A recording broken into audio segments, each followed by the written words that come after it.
Salut à tous. Aujourd'hui, on revient sur le premier roman de l'univers Battletech, Decision at Thunder Rift. Écrit par William H. Keefe Jr. et sorti en juin 1986, le livre nous plonge aux côtés de Grayson Death Carlyle, alors qu'il n'était encore qu'un jeune soldat, et nous narre la création de la fameuse Grey Death Legion, qui deviendra une des compagnies de mercenaires les plus célèbres de Battletech. Bon, on ne va pas se mentir, si vous cherchez une fresque politique complexe, vous n'êtes pas au bon endroit. Decision at Thunder Rift, c'est pas un livre subtil, mais ce n'est pas ce qu'il essaie d'être. C'est un roman de guerre, brut, où l'action est omniprésente. Donc il a un petit peu ce charme des films hollywoodiens des années 80, où l'action primait toujours sur la profondeur. Mais ce qui fait toute la force du roman, c'est qu'il se passe majoritairement à l'échelle humaine. Donc ça nous permet vraiment de prendre conscience de la puissance des battlemechs, même des plus petits comme le Wasp, et de leur caractère destructeur face à une armée conventionnelle. Pour un premier roman, ça pose vraiment bien le feeling Battletech. Bref, comme ça a été mon premier roman Battletech et qu'il n'est jamais sorti en français, je vous ai préparé un petit résumé à ma sauce, j'espère que ça va vous plaire. Installez-vous confortablement, c'est parti.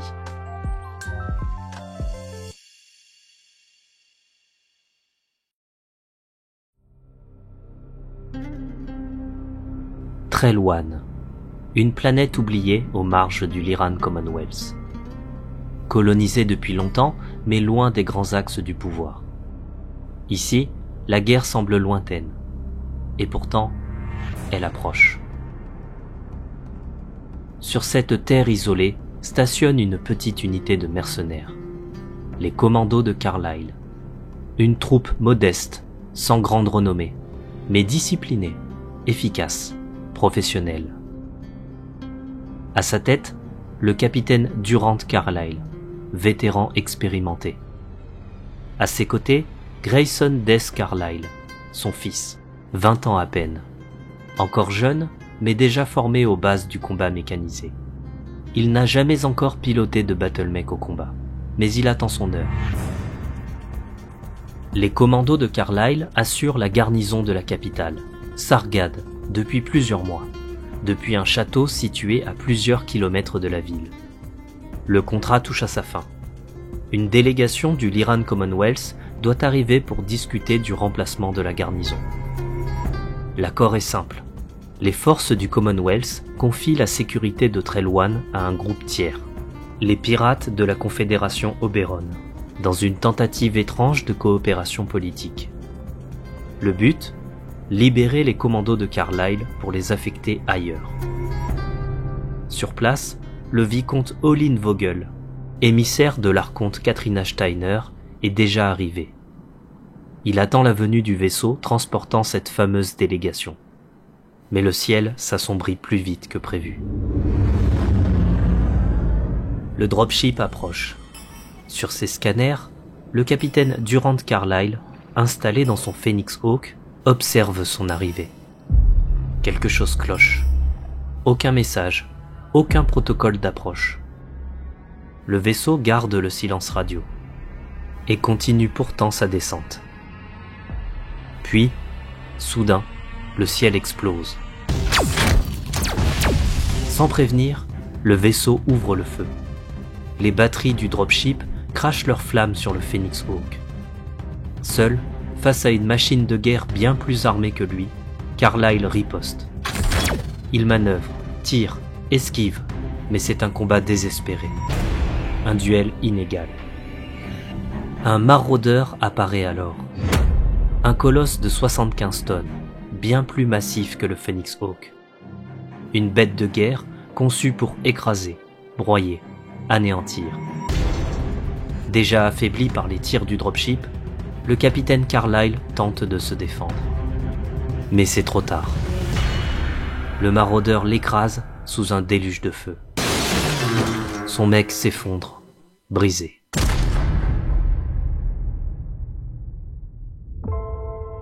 Le commandement vient de tomber, et personne n'a pu intervenir. Les deux Wasps de la lance de Carlyle étaient de patrouille, en ville, à plusieurs kilomètres de la garnison.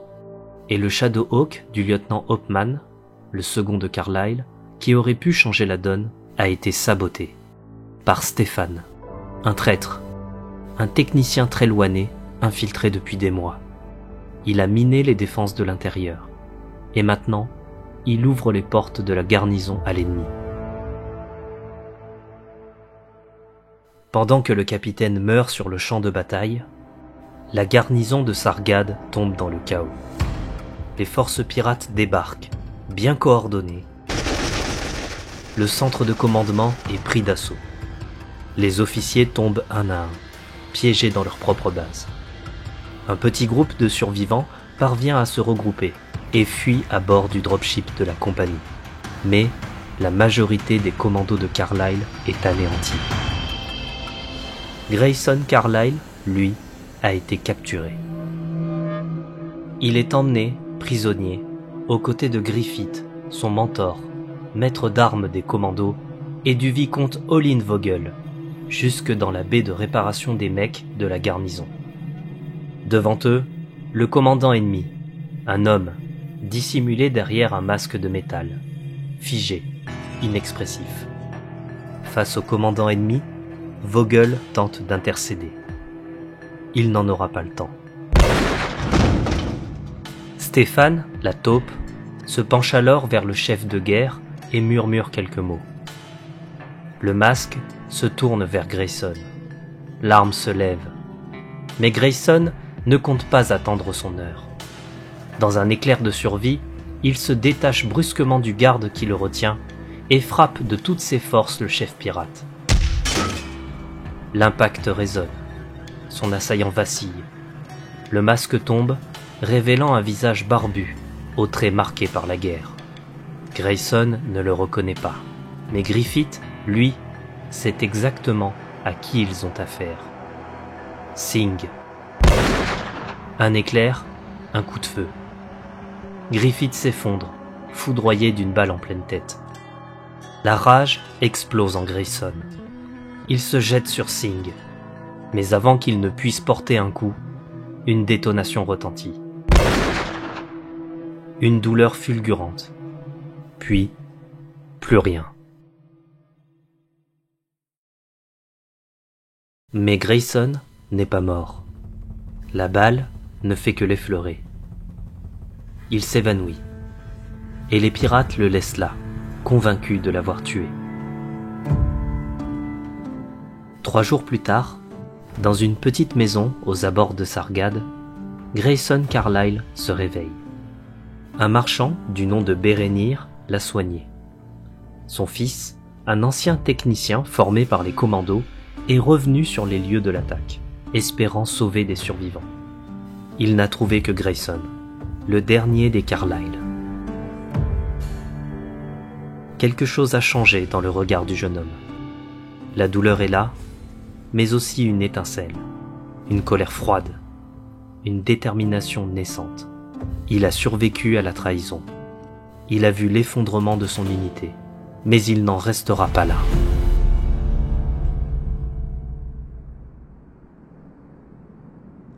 Grayson est vivant, mais il n'est pas en sécurité. Bérénir, son hôte, le sait mieux que personne. Aider un homme traqué par des pirates, c'est risquer la pendaison. Avec regret, il lui conseille de partir. Grayson comprend. Il ne veut pas causer leur perte. Il décide de se diriger vers le palais, là où se trouve Mara, sa petite amie. Mara, fille du ministre de la Défense, Stanik. Peut-être est-elle en sécurité, peut-être a-t-elle des réponses. Mais dès son arrivée, tout dégénère. Les gardes royaux et les unités de la milice, le prenant pour un pirate, tentent de l'arrêter. Traqué comme un criminel, Grayson s'échappe de justesse, fuyant dans les entrailles de Sargad, là où personne ne regarde. C'est là qu'il le rencontre. Un autre fugitif. Un homme qui semble tout aussi traqué que lui. Renfried Thor, capitaine indépendant, pilote chevronné. Mais surtout, le capitaine du dropship qui a amené les pirates sur Trelawney.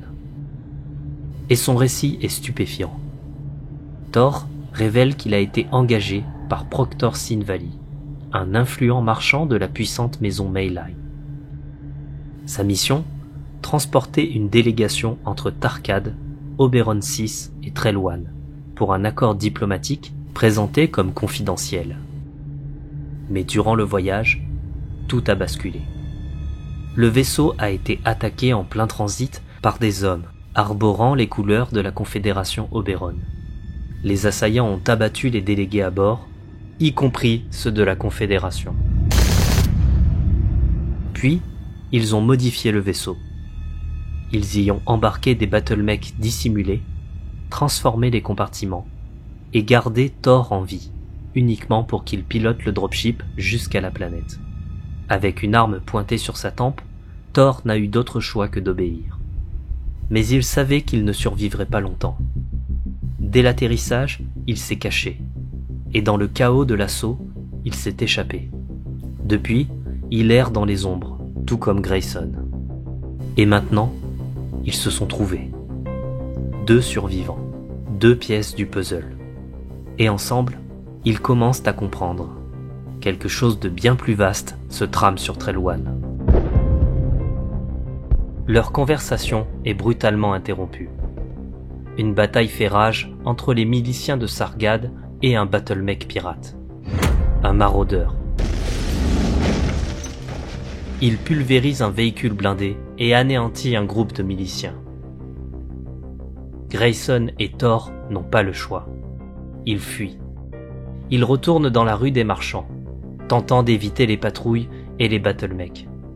Puis, ils trouvent la maison de Bérénir en ruine, calcinée, au pied du maraudeur ennemi. Les bâtiments voisins, eux, sont intacts. C'est un message, une signature, une vengeance.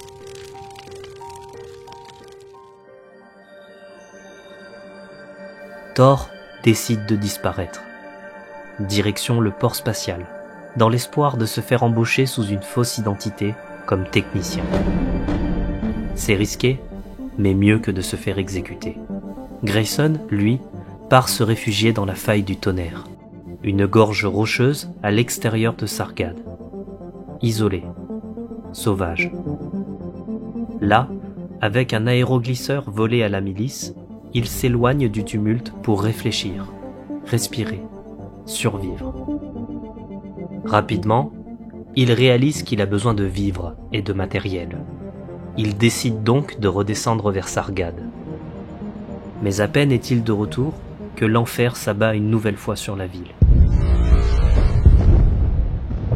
Harimandir Singh, le chef de guerre des bandits, ordonne une nouvelle attaque sur Sargad, afin de faire tomber la famille royale. 3 battlemechs, 2 wasps et un locuste. Leurs armes dévastent la milice, qui ne dispose que d'infanterie légère et de quelques véhicules blindés vétustes. Une boucherie.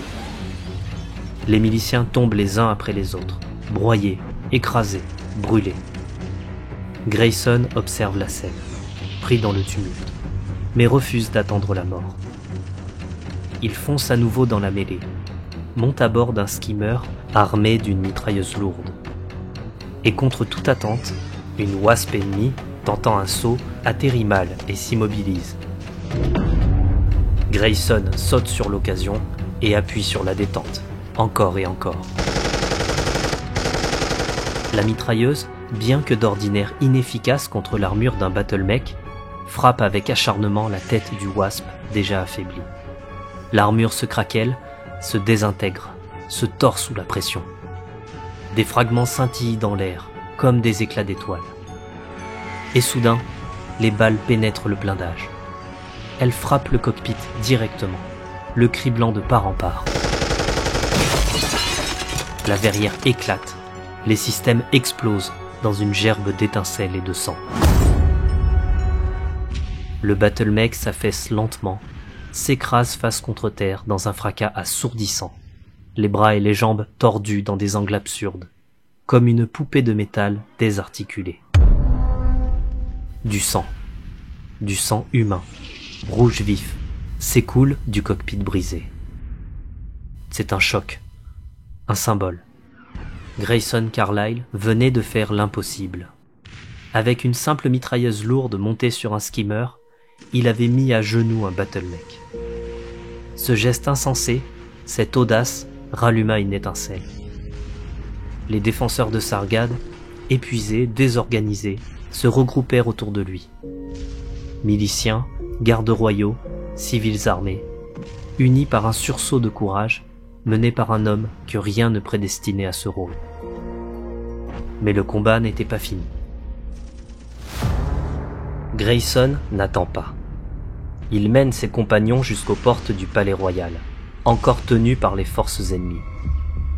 Là, la deuxième Wasp les attend, flanquée d'une escouade d'infanterie pirate. Le choc est frontal. Une pluie de feu s'abat des deux côtés. Grayson, dans son aéroglisseur, fonce droit sur le Battlemech ennemi.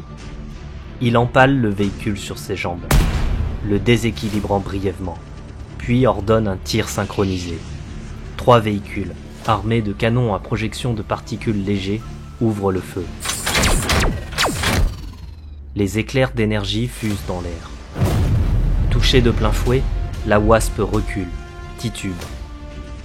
Et finalement, elle fuit, chassée par la hargne d'une résistance qu'elle n'attendait pas. Portés par cette victoire, ils poursuivent l'ennemi, resserrent l'étau. Mais au détour d'une ruelle, un nouveau monstre surgit, un Locust. Le Battlemech pirate tente de contenir la progression de la milice, semant chaos et destruction sur son passage. Mais cette fois, les défenseurs ne reculent pas. Ils l'encerclent, l'assaillent de toutes parts et brisent son gyroscope. L'équilibre du mech est compromis. Et là, dans une impasse, Grayson se dresse devant la bête mécanique, seul, armé d'un dispositif redouté par tous les pilotes de Battlemech. Un lanceur Inferno monté sur l'épaule. Ces armes ne sont pas conçues pour transpercer une armure. Elles déversent un gel enflammé et adhésif, un mélange infernal de produits chimiques combustibles et de composés collants, capable d'engluer les joints d'un mec et de faire grimper sa température interne à des niveaux critiques. Leur but ? Pousser l'ordinateur de diagnostic interne à couper le moteur à fusion. Et dans les cas les plus sinistres, le pilote peut littéralement brûler vif dans son cockpit. Le message est clair. Le Locust s'immobilise. Le cockpit s'ouvre. La pilote, Laurie Kalmar, se rend. Un Battlemech de plus, capturé, et cette fois-ci opérationnel.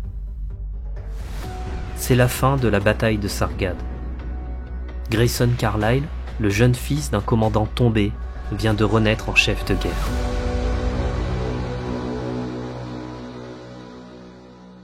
Quelques jours plus tard, sous les hauts plafonds du palais royal, le roi, Gévéride, dirigeant de Trailwan, le décore en personne. Son nom est acclamé, sa bravoure saluée. Il est le héros de Trailwan. Il retrouve Mara, vivante, saine et sauve. Mais la guerre ne laisse pas de place aux retrouvailles prolongées. Les pirates, bien que repoussés de la capitale, occupent toujours la garnison, solidement retranchés dans le château, où périrent les commandos de Carlyle. Et cette fois, le roi n'a plus de soldats à envoyer. Alors, Grayson accepte l'inévitable. Il prend les armes et fonde une nouvelle unité de combat, spécialisée dans la guerre contre les mecs, les lanciers de Trailwan. 2 Battlemech capturés, quelques pilotes déterminés, des vétérans de la garde, des volontaires de la milice, et une volonté farouche de libérer leur planète. Dans le fracas des ateliers improvisés, dans l'ombre des hangars reconstruits, une nouvelle force est en marche. Et Trailwan, jusque-là dominé, commence à rêver de résistance et de victoire.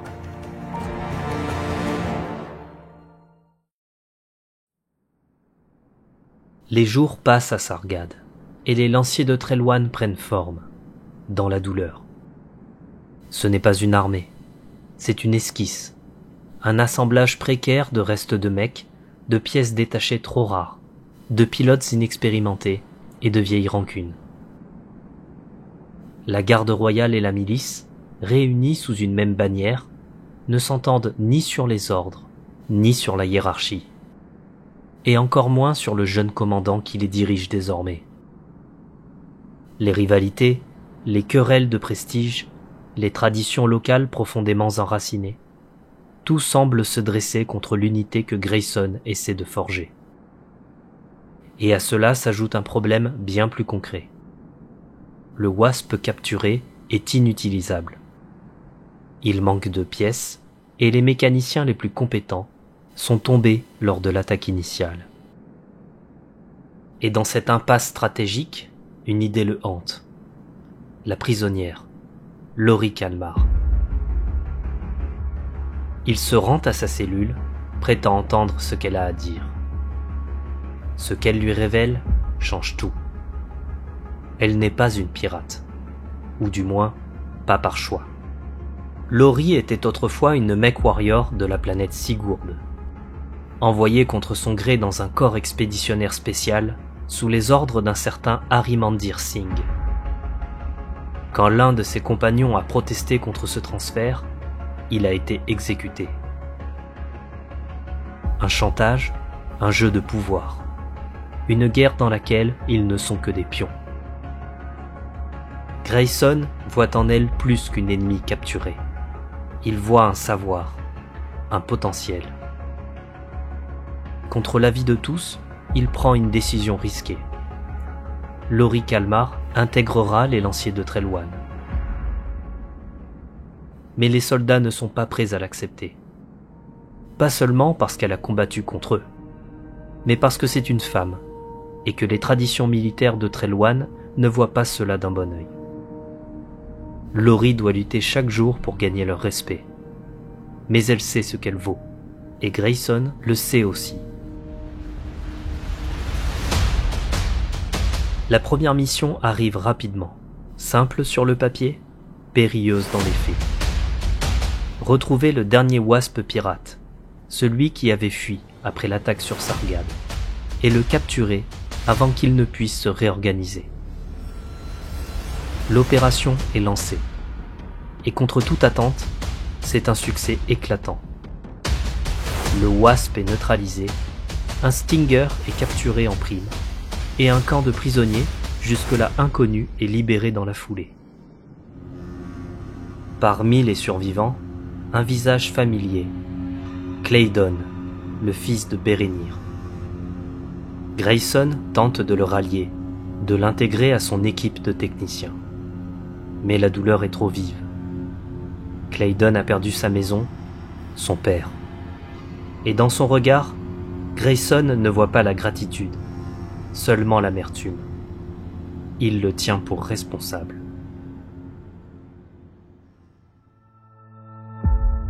Les jours de répit n'existent pas sur Trellwan. À peine les lanciers commencent-ils à trouver leur équilibre que les forces politiques, plus puissantes encore que les armes, viennent les broyer. Sous la pression de la cour royale, des aristocrates et d'un haut commandement avide de gloire, on ordonne immédiatement une nouvelle mission.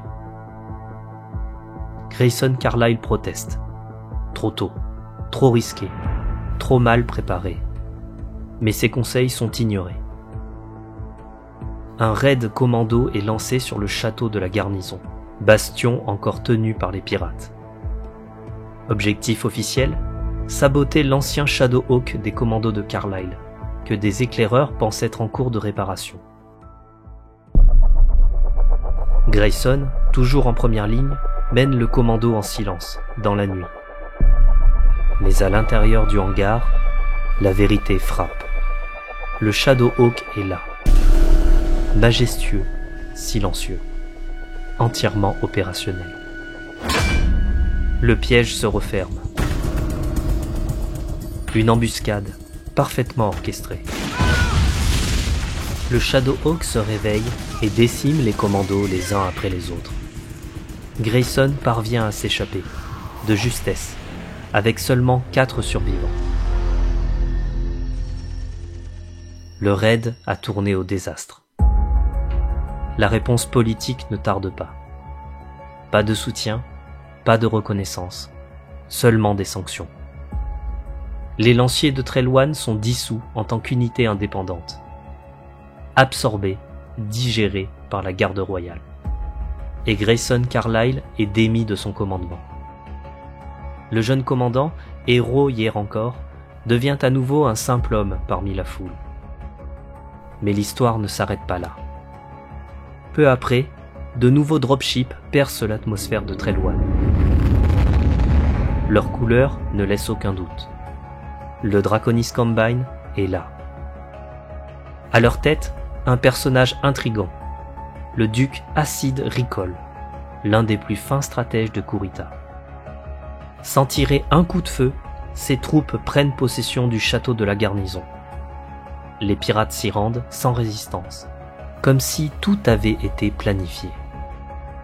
Et pourtant, quelque chose cloche. Le roi, Gévéride, est introuvable. Le général Varney, commandant de la milice, est également absent. Mais d'autres sont là, bien présents. Le général Adel et ses hommes, officiers de la garde, prennent le contrôle de Sargad. Un coup d'État, en silence. Grayson comprend immédiatement. Il échappe de justesse à l'arrestation.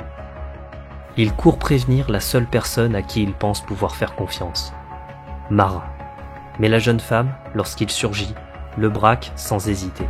Un pistolet pointé sur lui, un regard dur, résolu. Elle le fait prisonnier. Son père, Stanik, est l'un des architectes du coup d'État.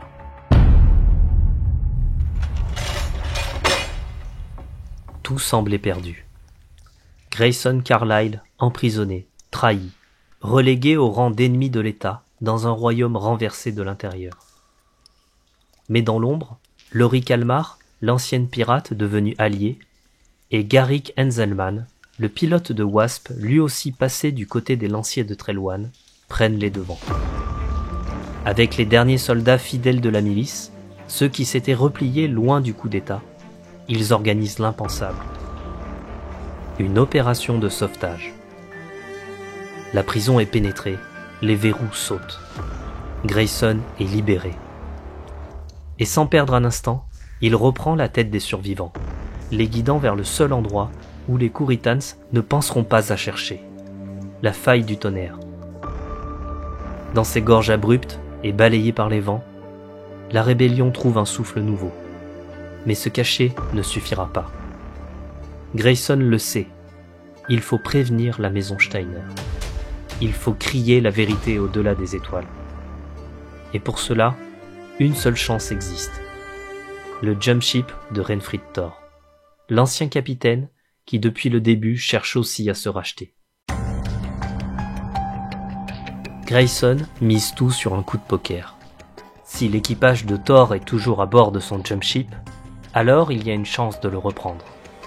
Mais pour l'atteindre, il leur faut un dropship.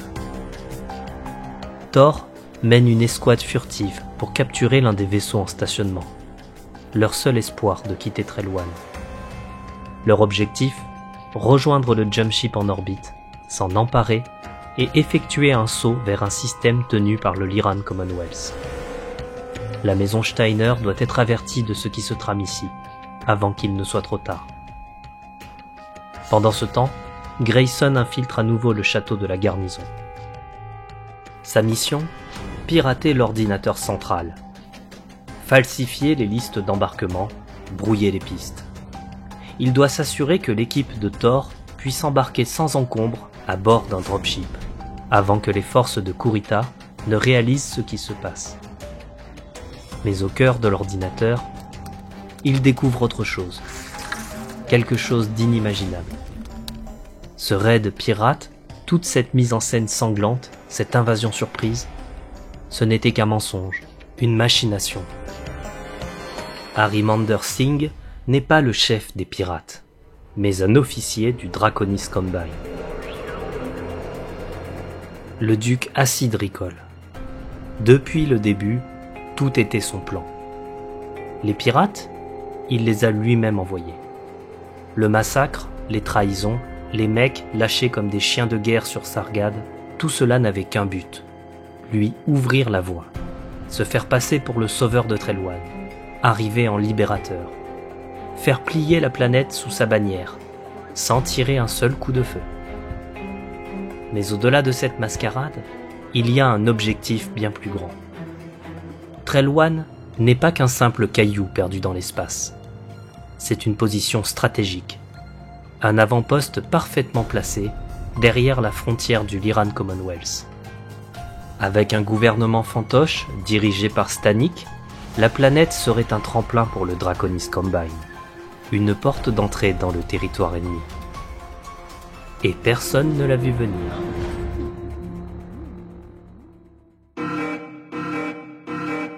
Grayson est repéré, mais il ne compte pas fuir à pied. Il se dirige vers le Shadowhawk, le même mec que la garnison gardait jalousement. Le géant de métal s'éveille. Grayson Carlyle, fils d'un mech warrior tombé au combat, monte à bord et déchaîne la puissance du mech sur ses poursuivants, se frayant un chemin dans l'acier et la pierre pour s'échapper une fois encore.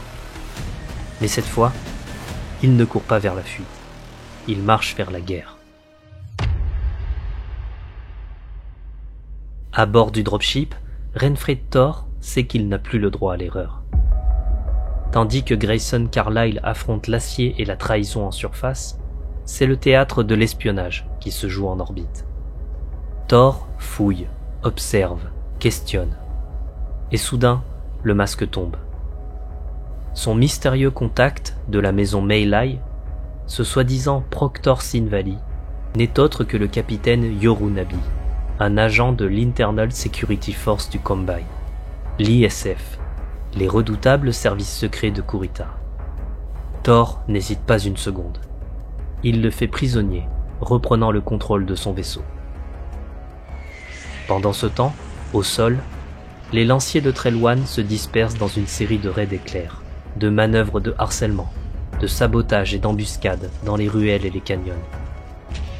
Tout n'est que diversion. Une symphonie d'action destinée à occuper les forces du Combine. Et dans ce chaos organisé, Thor décolle. Il a la voie libre pour quitter Trellwan.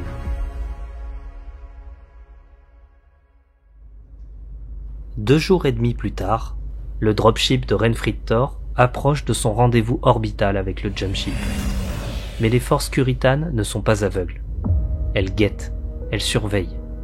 Un ordre transmis et tout peut encore basculer. Alors, Grayson frappe le dernier coup. Les lanciers de Trellwan, rassemblés une ultime fois, orchestrent une diversion audacieuse. Ils se replient dans les profondeurs de la faille du tonnerre, attirant les patrouilles du Combine loin de leur véritable objectif, le réseau de communication du port stellaire. Et dans l'ombre, le Shadowhawk s'avance seul. Mais le Combine n'est pas pris au dépourvu. Le chef de guerre, Harimander Singh, l'attend, au cœur de l'installation, juché dans son colossal Crusader aux côtés du terrifiant Marauder, le même qui a broyé le Phoenix Hawk de son père. La confrontation est brutale. Les missiles hurlent. Les rafales de PPC déchirent l'obscurité. Les cockpits sont saturés par la chaleur. Les titans d'acier s'affrontent, leur blindage crissant sous l'impact des tirs, tandis que des éclairs de métal iridescent strient l'air comme des comètes funèbres. Grayson sait qu'il ne peut pas gagner. Il cherche une opportunité. Et il la trouve.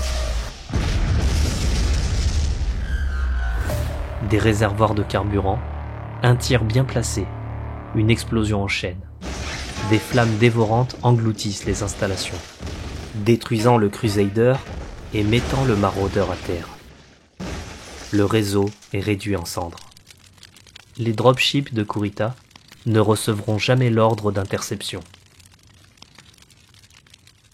Alors que Thor et son équipage reprennent le contrôle du jumpship et disparaissent dans l'ombre d'un saut hyperspatial, emportant avec eux la preuve des manipulations du Combine, à Sargad, dans le cœur encore battant de la capitale, Claydon, le fils de Bérénir, avance avec une résolution froide. Il n'a plus rien à perdre. Il s'approche du palais royal dissimulé parmi les civils et les soldats désorientés. Sa cible, le roi Stanik, celui qui a trahi Trellwan, offert la planète au Combine et coûté la vie à son père. Dans la salle du trône, le général Adel, le roi Stanik, tous se préparent à s'enfuir alors que tombent les premières nouvelles du désastre de la faille du tonnerre. Mais Claydon ne leur laissera pas le temps. Stanik tombe. Adel le suit. Puis, Claydon est abattu par les forces de sécurité. Privé de son avantage stratégique, le duc Ricol n'a plus rien à gagner sur Trellwan. Il se retire, tel un pion déplacé trop tôt sur l'échiquier galactique. La guerre est terminée, mais le monde de Grayson Carlyle a changé à jamais. Il passe en revue ses hommes une dernière fois sur le sol de Trellwan. Mais ils ne sont plus les lanciers de Trellwan. Ce nom appartient désormais au passé. Ils sont autre chose maintenant, quelque chose de plus grand. La Grey Death Legion, libre, prêt à bondir au cœur des guerres de succession. À Sargad, le général Varney, désormais à la tête du gouvernement provisoire, tend la main à Grayson, lui offre une place dans la nouvelle structure de pouvoir. Mais Grayson n'en veut pas. Il tourne le dos aux intrigues et regarde vers les étoiles. Le nom de Grayson Carlyle est encore inconnu dans la sphère intérieure, mais pas pour longtemps.